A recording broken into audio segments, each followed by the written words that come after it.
오늘의 성경 말씀입니다. 마태복음 18장 21절에서 35절, 마태복음 6장 9절에서 13절 말씀입니다. 그때 베드로가 다가가서 예수께 말하였다. 주님, 한 신도가 내게 죄를 지을 경우에 내가 몇 번이나 용서해 주어야 합니까? 7번까지 해야 합니까? 예수께서 대답하셨다. 7번까지가 아니라 7번을 70번까지라도 해야 합니다. 그러므로 하늘나라는 자기 종들과 샘을 가리려고 하는 어떤 왕에 비길 수 있습니다. 왕이 샘을 가리기 시작하니 10,000달란트 빚진 종 하나가 왕 앞에 끌려왔습니다. 그런데 그가 빚을 갚을 길이 없으므로 주인은 그 몸과 아내와 자녀들과 그 밖에 그가 가진 모든 것을 팔아서 갚으라고 명령하였습니다. 그랬더니 그 종이 엎드려서 무릎을 꿇어 애원하기를 참아주십시오. 다 갚겠습니다 하였습니다. 주인은 그 종을 가엾게 여겨 그를 놓아주고 빚을 삭쳐 주었습니다. 그러나 그 종은 나가서 자기에게 100데나리온 빚진 동료 하나를 만나 붙들어서 멱살을 잡고 내게 빚진 것을 갚아라 하고 말하였습니다. 그 동료는 엎드려 간청하기를 참아주시오. 내가 갚겠습니다 하였습니다. 그러나 그는 들어주려 하지 않고 가서 그 동료를 감옥에 가두고 빚진 돈을 갚을 때까지 갇혀있게 하였습니다. 다른 종들이 이 광경을 보고 매우 딱하게 여겨서 가서 주인에게 그 일을 다 일렀습니다. 그러자 주인은 그 종을 불러다 놓고 말하였습니다. 이 악한 종아, 네가 간청하기에 내가 네게 그 빚을 다 삭쳐 주었다. 내가 너를 불쌍히 여긴 것처럼 너도 내 동료를 불쌍히 여겼어야 할 것이 아니냐. 주인이 노하여 그를 형리에게 넘겨주고 빚진 것을 다 갚을 때까지 가두어 두게 하였습니다. 그대들이 각각 진심으로 형제나 자매를 용서하여 주지 않으면 내 하늘 아버지께서도 그대들에게 그와 같이 하실 것입니다.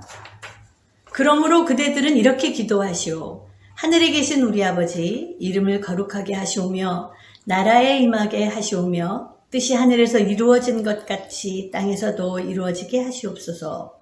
오늘 우리에게 일용할 양식을 주시고 우리가 우리에게 죄 지은 사람을 용서하여 준 것 같이 우리 죄를 용서하여 주시옵고 우리를 시험에 들게 하지 마시고 악에서 구하시옵소서. 나라와 권세와 영광이 영원히 아버지의 것이옵니다. 아멘.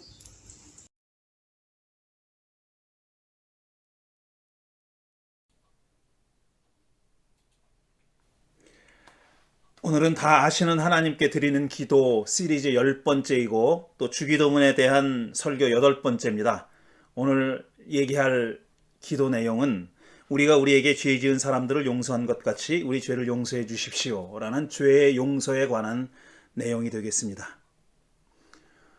교회에서 가장 많이 사용되는 말들을 아마 한 서너 가지 들라 그러면은 이 용서가 반드시 들어갈 겁니다.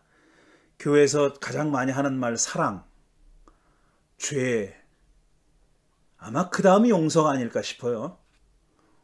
사랑을 제일 많이 얘기할 테고 죄와 용서가 뭐 죄가 있어야 용서가 있는 거니까 죄 용서는 아마 한 짝으로 같이 가는 거죠.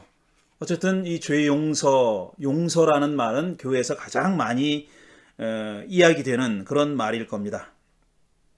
그리고 이 교회에서 용서라는 말 할 때 넌 용서할 수 없어 라거나 아니면 용서하지 않겠어 이런 말은 거의 쓰지 않죠.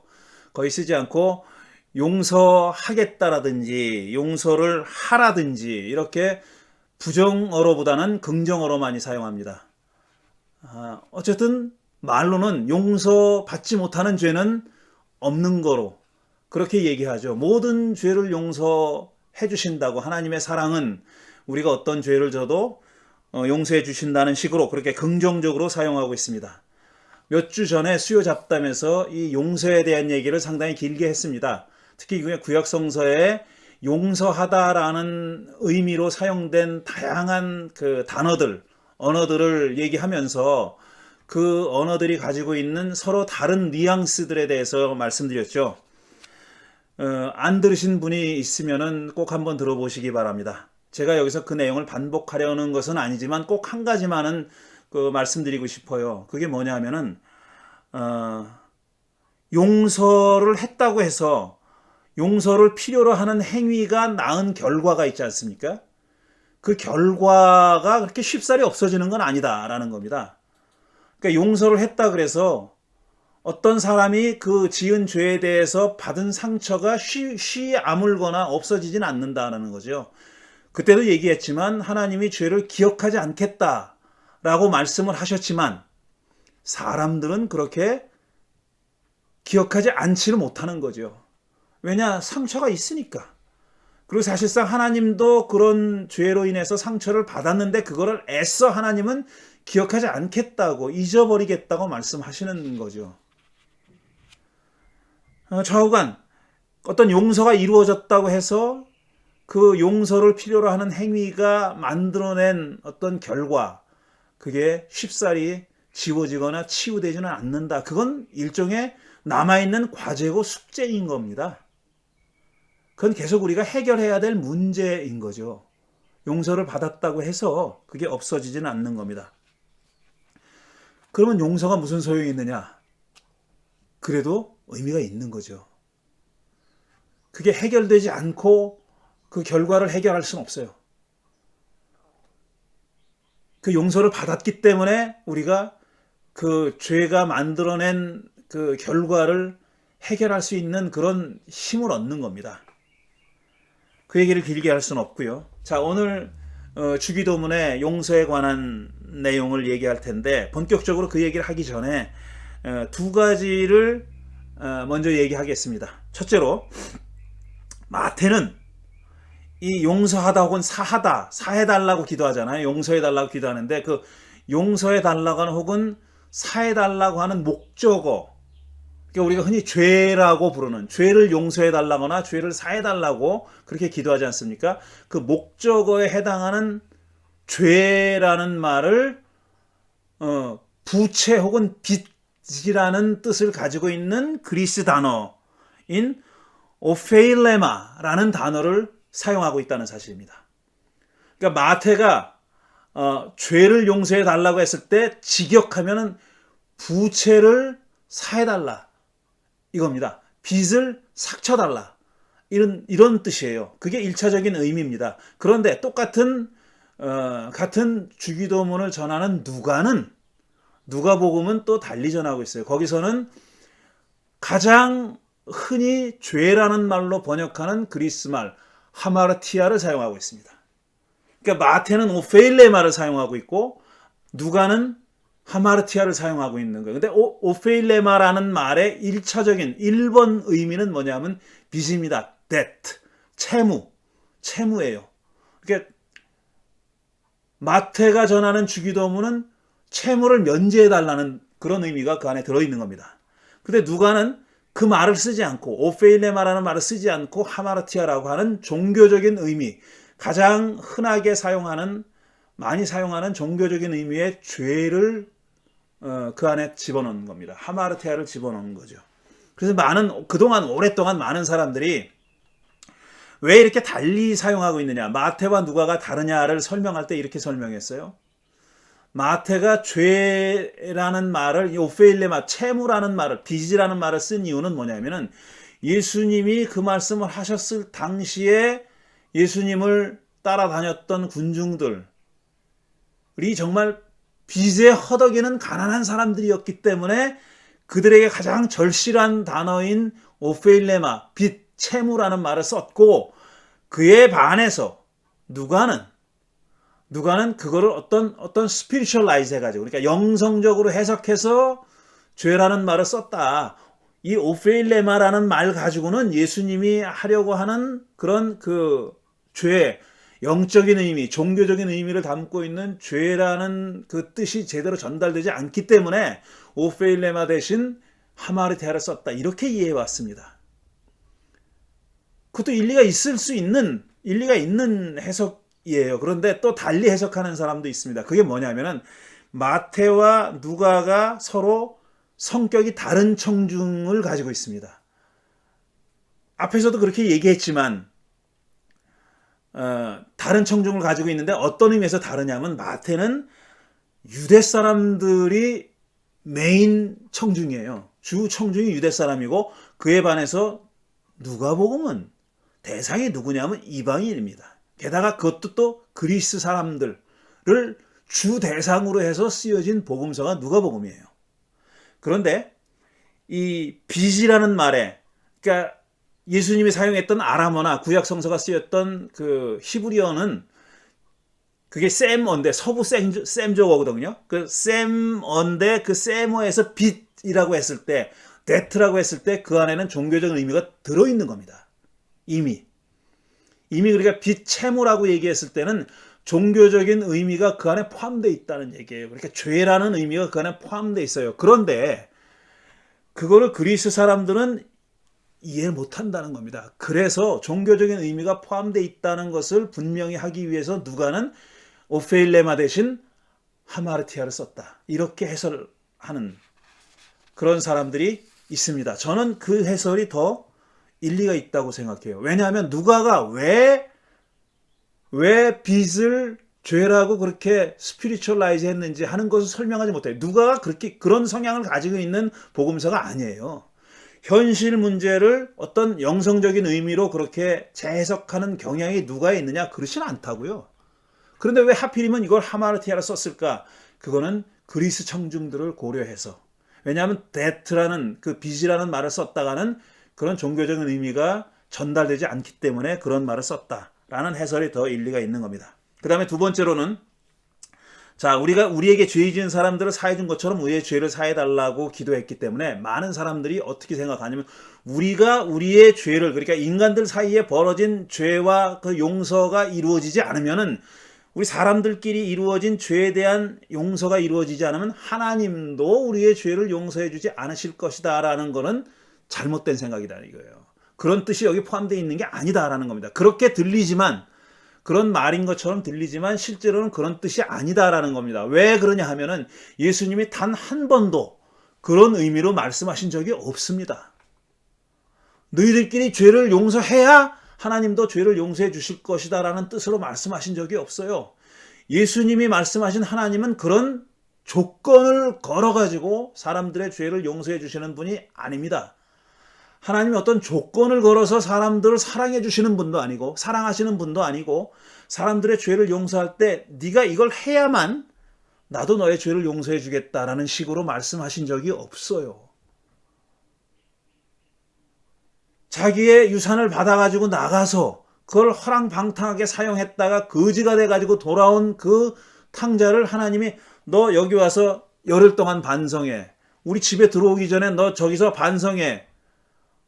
네 죄를 회개하고 그래야 너를 받아주고 너를 위해서 환영회를 해줄 거야. 이렇게 말씀하시지 않으셨습니다. 그냥 멀리서 그 아들이 오는 걸 보고 뛰어나가서, 그야말로 우리식으로 얘기하면 버선발로 뛰어나가서 끌어안고 괜찮다고. 물론 그 아들이 회개했지만 그게 아버지가 아들을 껴안은 조건은 아닙니다. 예수님의 하나님은 그런 분이 아니에요. 어떤 조건을 내걸어서 내가 용서해 주겠다. 너희들끼리 사이좋게 살아야 나도 너희들의 죄를 용서해 줄 거야. 너희들끼리 사랑하면서 살아야 나도 너희를 사랑해 줄 거야. 이런 분이 아닌 거예요. 이거 왜 초등학교 같은 얘기를, 초등학생들 같은 얘기를 제가 이렇게 길게 하고 있습니까? 정말. 근데 너무 그런 생각이 우리 기독교인들의 머리에 박혀 있습니다. 회개하는 거 좋은 일이에요. 그렇게 해야 됩니다. 근데 그 회개가 하나님의 용서를 받을 조건은 아니라는 거예요. 그게 아니라고 얘기했기 때문에 예수님이 율법학자들과 바리새파 사람들한테 핍박을 당한 겁니다. 저런 밑도 끝도 근본도 없는 놈이라는 그런 얘기를 들은 거예요. 계명을 모르는 놈이라고, 토라를 모르는 놈이라고, 그런 얘기를 예수님이 들어야 했던 겁니다. 그런 하나님을 말씀하셨기 때문에, 그런 하나님을 선포하셨기 때문에 그런 겁니다. 자, 그런 조건을 내건 게 아니라는 것을 보여주는 비유가 바로 오늘 읽은 마태복음 18장에 나오는, 흔히 제목이 뭐라고 붙어 있냐면은 무자비한 종에 대한 비유라고 그렇게 붙어 있죠. 무자비한 종에 대한 비유입니다.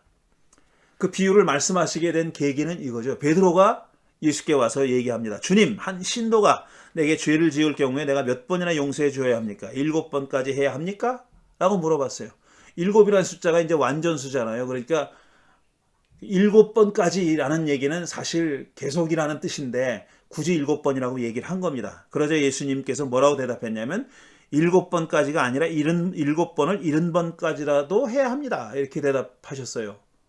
이게 뭐 77번이라는 뜻도 아니고 490번이라는 뜻도 아니고 어떤 그 사본에는 이렇게 돼 있어요. 77번이라고 돼 있어요.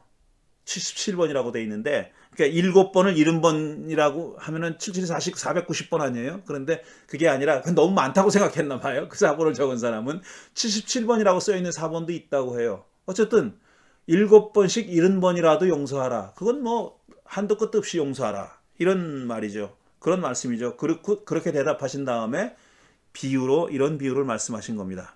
그게 하나님 나라의 비유라고 얘기하면서 하나님 나라는 이 왕과 같다. 지금부터 얘기하려고 하는 이 왕과 같다라고 말씀하신 거예요. 어떤 왕이냐면 자기 종들과 셈을 가리려고 하는 어떤 왕과 같다라고 말씀하셨어요. 그에게 10,000달란트를 빚진 사람이 왔다는 거예요. 10,000달란트. 이거는 이 달란트가 시대에 따라서 다른 가치를 가지고 있었기 때문에 요즘 뭐 달러 가치가 다르듯이 말이죠. 달란트도 다른 가치를 가지고 있었기 때문에 얼마나 되는 액수냐 하는 것을 정확하게 계산할 수는 없습니다. 근데 어쨌든 엄청나게 큰 액수예요. 보통 한 달란트가 6천 드라크마라 그래요. 근데 드라크마는 데나리온이랑 같은 겁니다. 그러니까 한 성인의 하루의 일당이에요. 그러니까 한 달란트는 6천 사람의 하루의 일당인 겁니다. 그러니까 10,000달란트니까 거기다 만을 곱해야 되는 거예요. 이거는 비현실적인 액수예요. 이런 액수의 돈을 빚을 질 수가 없어요. 어쨌든 계산할 수 없는 정말 탕감받을 수 없는 엄청난 액수의 빚을 지은 종이라는 뜻입니다. 그런 종이 왔어요. 왕 앞에 끌고 왔어요. 그 빚을 갚을 길이 없습니다. 그러니까 주인은 이 종한테 빚을 받으려고 했어요. 처음에는. 그냥 갚을 수 없는 빚이니까 삭 쳐주자, 용서해줘, 이게 아니에요. 처음에는 받으려고 했어요. 그래서 어떻게 했냐면 그 몸과 아내와 자녀들과 그 밖에 그가 가진 모든 것을 팔아서 갚아라. 네 몸도 팔고 네 아내도 팔고 네 자녀도 팔고 네가 가지고 있는 모든 재산을 다 팔아서라도 그게 일부밖에 안 되겠지만 그렇게 해서라도 갚아라 라고 명령했습니다. 그게 판결이에요. 이 왕의 판결입니다. 그런데 그 종이 애원을 합니다. 제발 참아달라고. 자기가 다 갚겠습니다 그랬어요. 이거는 불가능한 약속을 한 겁니다. 빈말이죠. 10,000달란트는 어떻게 갚아요? 못 갚습니다. 자기가 다 갚겠다 그랬어요. 전부 다 갚겠다고. 그러자 주인이 그 종을 가엾게 여겼다는 겁니다. 이것도 비현실적인 얘기지만 어쨌든 그랬다는 거예요. 그래서 그를 놓아주고 빚을 삭 쳐줬다 그랬어요. 자, 그렇게 끝났습니다. 그 사람과의 계산이 끝났어요. 그런데 그렇게 탕감받은 종이 10,000달란트를 탕감받은 종이 나가보니까 자기한테 100데나리온을 진 종을 만났다는 거예요. 동료를 만났다는 거예요. 그랬더니 그를 붙들고 멱살을 잡고, 굉장히 디테일하죠. 멱살을 잡고 내게 빚진 것을 갚아라 그랬다는 거예요. 멱살을 잡고라는 말이 왜 들어갔는지는 모르겠지만 아주 구체적으로 묘사를 하고 있는 겁니다. 내게 빚진 것을 갚아라 그랬어요. 그러니까 이 동료도 이 사람이 한 것과 똑같은 행동을 하는 겁니다. 참아주시오. 내가 갚겠습니다 그랬어요. 다라는 말은 all이라는 말만 빠졌어요. 원문에 그렇게 돼 있어요. 본문에. 내가 갚겠습니다 그랬어요. 이 10,000달란트 빚진 사람은 다 갚겠다 그랬고, 어쨌든 이 사람도 100데나리온 빚진 사람도 갚겠습니다 라고 얘기했어요. 하지만 이 사람은 듣지 않았어요. 듣지 않고 이 종을 빚을 갚을 때까지 투옥했다 그랬어요. 아니, 투옥하면 어떻게 빚을 받습니까? 이게 이율배반적인 거죠. 어떻게 갚으라고? 투옥해놓고 가서 일해서 벌든지 뭘 해도 장사를 해서 벌든지 그래야 갚는 거 아니에요? 이 사람은 지금 이율배반적인 행동을 한 겁니다. 이 사람은 잡아놓고 가둬놓고 또 빚을 갚으라고 그렇게 했다는 거예요. 그러자 다른 종들이 이 종이 한 행동을 보고 너무 안 돼가지고 또 화가 나가지고 주인한테 가서 일러 바쳤습니다. 그러자 그 주인이 그 종을 불러놓고 이렇게 말하죠. 이 악한 종아, 내가 간청하기에 내게 그 빚을 다 삭혀줬다. 내가 너를 불쌍히 여긴 것처럼 너도 내 동료를 불쌍히 여겼어야 할 것 아니냐. 이 불쌍히 여긴다는 말이 나와요. 여기서. 이거 굉장히 키워드입니다. 불쌍히 여긴다. 지금 용서의 조건은 뭐냐 하면은 용서라는 것이 조건이 있다면은 회개가 아니라 컴패션이라는 거예요. mercy라는 거예요. 그래서 이 비유의 제목이 merciless servant잖아요. merciless slave잖아요. mercy가 없는 slave. 그러니까 불쌍히 여기는 마음이 없는 종에 관한 얘기인 거예요.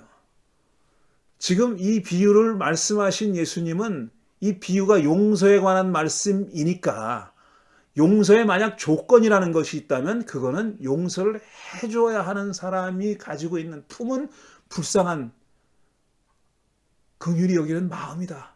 따뜻한 마음이다. 라고 말씀하시는 거예요. 그 용서의 조건이라는 것은 용서를 받아야 할 사람이 어떻게 하느냐가 아니라 용서를 하는 사람이 품는 마음이다. 용서를 품는 사람의 가슴이 어떤 종류의 가슴이고 어떤 온도를 가지고 있는 가슴이냐가 조건이라면 조건이다라고 말씀하고 있는 겁니다. 어쨌든 불쌍히 여겼어야 할 것 아니냐라고 말하면서 그 종을 툭 했다는 겁니다. 옥에 가뒀다라는 거예요. 그리고 비유가 끝나요. 이건 정말 초등학생들한테 미안한데 초등학생들 들으라고 하는 비유 같아요. 여기서 나쁜 놈이 누구냐라고 물어보면 그건 뭐 질문이라고 합니까? 누구나 다 아는 거죠. 나쁜 놈이 누구고 누구를 본받지 말아야 될 거냐 물어보면 다 당연히 그 답은 멀시리스한 종이죠. 무자비한 종이죠. 못된 놈이 누구냐고 묻으면 당연히 그렇게 얘기하죠. 자기가 하나님께 그렇게 왕에게 거대한 엄청난 빚 혹은 죄를 사함 받았으면서도 동료의 상대적으로 작은 빚, 작은 죄, 하찮은 죄를 용서하지 못하는 그런 종에 대한 얘기입니다. 조건이라는 게 아니라는 거죠. 조건이 만약 있다면 회개가 조건이 아니라는 거예요. 그러니까 다시 말해서 빚을 갚는 것이 용서받는 조건이 될 수 없고 그 다음에 빚을 갚겠다고 한 약속조차도 용서의 조건이 아니라는 거예요. 용서의 조건은 누구에게 있느냐? 그건 용서해주는 사람에게 있다는 겁니다.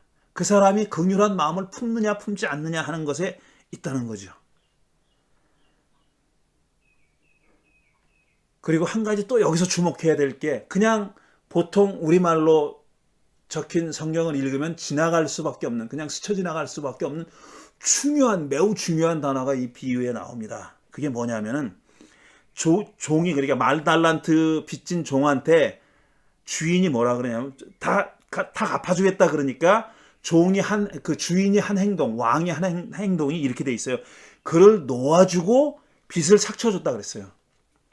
동사가 두 개 나와요. 그를 놓아줬다라는 동사와 그 다음에 빚을 삭혀줬다. 빚이라는 건 물건입니다. 물건에 대한 권리를 포기한 거예요. 그 안에, 그 앞에 그것보다 더 먼저 언급된 게 뭐냐면 그를 놓아줬다. 이게 중요한 의미를 가지고 있는 단어입니다. 신학적으로 중요한 의미. release라는 말을 썼어요. release.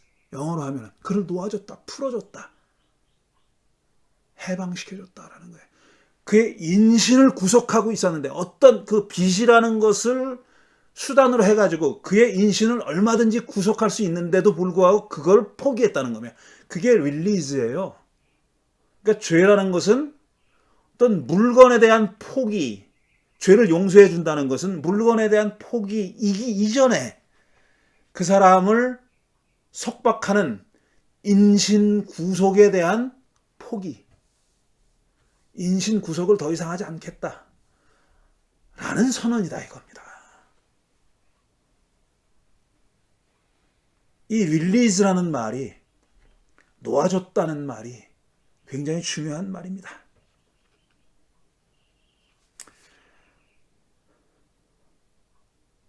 사실 죄의 용서가 뭐냐? 라는 말을 하기 전에 저는 한 사람의 인격이라는 것에 대해서 먼저 말씀드리고 싶습니다. 우리 사람이 가지고 있는 인격을 정의하기 힘들죠. 인격을 뭐라고 정의할 수 있겠습니까? 참 뭔지는 알겠는데 말로 표현하기가 힘든 거죠. 인격, 사람됨, 사람만이 가지고 있는 어떤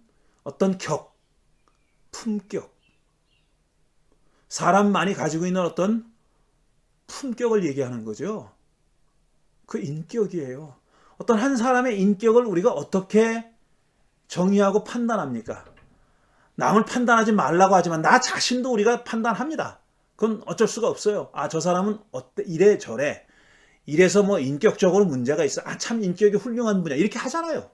우리가 나 자신에 대해서 어떻게 생각하는지 그것도 하고 있고, 남들이 나의 인격을 어떻게 볼 것인가 하는 것에도 늘 신경을 쓰고 있죠. 정도의 차이는 있겠지만 말이죠. 그렇게 하고 있습니다. 그게 인격이 그런 거예요. 어떤 사람의 사람으로서의 어떤 품격입니다. 근데 그 사람이 만약에 무인도에 혼자 살고 있으면 그 사람의 인격에 대해서 논할 이유가 없습니다.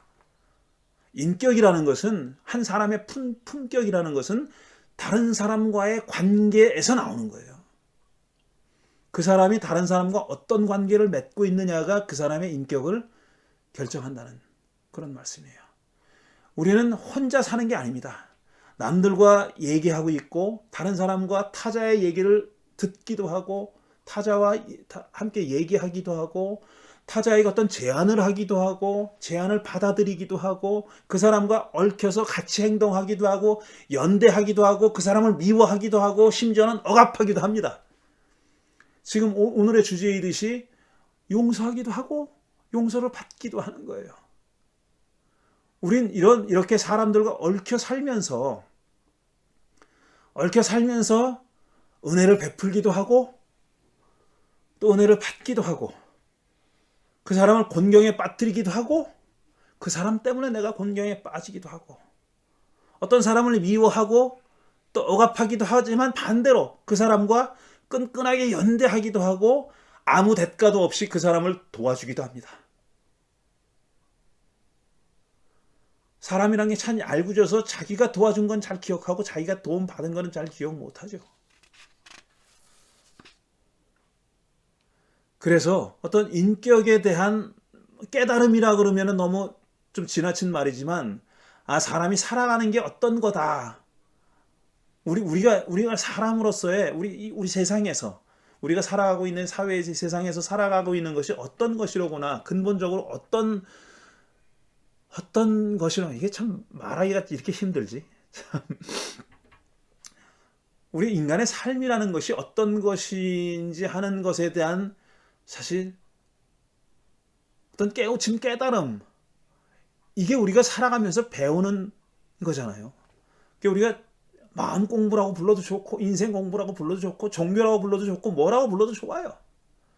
어떤 진리를 추구하는 거라고 불러도 좋고, 그 모든 것 안엔 뭐가 들어있냐면은, 우리가 이 사람들과 어떤 관계를 맺고 사느냐, 내가 어떤 품격을 가지고 있느냐, 그 품격은 우리 사람들이 서로 맺는 관계에서부터 나오는 거다라는 생각을 하다가 어디 도달하냐 하면은, 결국은 우리가 참 엄청 커다란 빚을 지면서 사는 사람이구나 하는 깨달음에 도달하는 겁니다.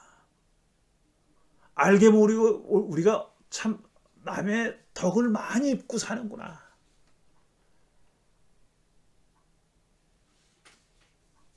그분들이 아니었더라면 내가 이렇게 될 수 있을까? 우리가 하나님에 대해서 이렇게 생각하는 사람을 신앙인이라고 얘기하는 겁니다. 근데 동시에 사람들에 대해서도 이렇게 생각하지 않으면 그 사람이 또 온전한 신앙인도 아닌 겁니다. 우리가 무수히 많은, 우리가 알지 못하는 사람들에게, 기억하지 못하는 사람들로부터 빚을 지고 있고, 그 다음에 우리가 알지 못하는 많은 사람들에게 우리가 아픔을 주고 있다는 그런 깨달음. 나는 그런 일 한 적 없어. 가 아니라 내가 기억하지 못하지만 그렇다고 우리가 죄책감에 시달리며 살자는 뜻은 아니에요. 그걸 다 빚으로 생각하는 겁니다. 빚으로 생각하자는 거예요. 우리가 지금 다른 사람을 빌려 살고 있는 겁니다. 다른 사람의 뭔가를 소중한 것을 나누며 살고 있는 거고 그걸 빚으로 가지고 사는 거예요. 그 사람이 달라고 하진 않지만 갚으라고 하진 않지만 우리가 그런 빚을 치면서 살아가고 있다는 깨달음. 그거죠. 죄는 뭐냐? 그걸 모르는 게 죄입니다. 죄는 어떤 명문으로 되어 있는 하나님의 계명이든지 율법이든지 뭐든지 예수님의 말씀이든지 이렇게 하라 하지 말라 하는 것을 지키지 않은 게 죄가 아니라 내가 지금 어떻게 살아가고 있는지 내가 어떻게 남의 덕분으로 타자들의 덕분으로 내 이웃의 덕분으로 살아가고 있다는 사실을 얼마나 큰 빚을 하나님과 이웃에 지면서 살아가고 있다는 것을 깨닫지 못하는 것. 그게 죄일 거다. 그렇기 때문에 그 죄를 용서받는 길은 다른 거 없습니다. 어떤 형식으로든지 좋은 관계를 맺고 사는 거예요. 그걸 전문 용어로 연대라고 얘기하죠. 솔리데리티라고 얘기하는 겁니다. 누구와도 연대를 맺고 살자. 그 연대의 성격은 달라야 됩니다. 다. 내가 정말 밀련하고 가난하고 힘든 사람들, 살기 어려운 사람들과 맺는 연대의 성격과 내가 상당히 잘 살고 있는 여유롭고 풍요롭고 그런 사람과 맺고 있는 연대는 성격이 달라야 되는 거예요. 그리고 악인들과도 우리가 연대를 맺습니다. 단지 성격이 다른 거예요. 그들과의 연대를 끊으려고 해서는 안 됩니다. 그럼 그 사람들은 어떡하라고요? 그 연대의 성격을 달리해서 계속 그렇게 연대하며 살아가는 것. 그게 우리가 하나님과 이웃으로부터 계속해서 용서받으며 사는 그런 삶인 겁니다. 저는 예수님이 우리가 우리 죄를 용서해 우리에게 죄 지은 사람을 용서한 것처럼 우리의 죄를 용서해 달라고 기도하라 하셨을 때 그 안에 담겨 있는 의미가 이런 것일 거라고 그렇게 믿습니다. 드린 말씀을 생각하며 잠시 묵상하겠습니다.